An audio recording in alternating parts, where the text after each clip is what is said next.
அதுக்கு செந்தில் சார் எப்படி சொல்லுவாரோ, செந்தில் என்னாச்சு எப்படி சொல்லுவாரோ அதுதான் சரி. ஓகே, ஆரம்பிக்கலாமா? ஓகே.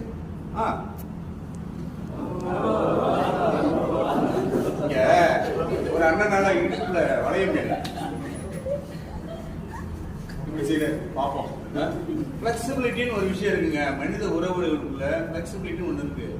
நம்ம ரிச்சிட்டா நான் இப்படிதான் அப்படின்னு இருந்தோம்னா வாழ்க்கை கொஞ்சம் பிளெக்சிபிளா, உடம்பையும் சரி நீங்க பிளெக்சிபிளா மாற மாற மனசும் பிளெக்சிபிளா ஆரம்பிக்கலாமா?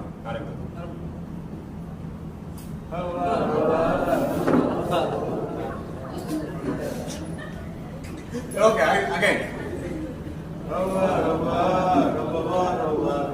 என்னை பாருங்க.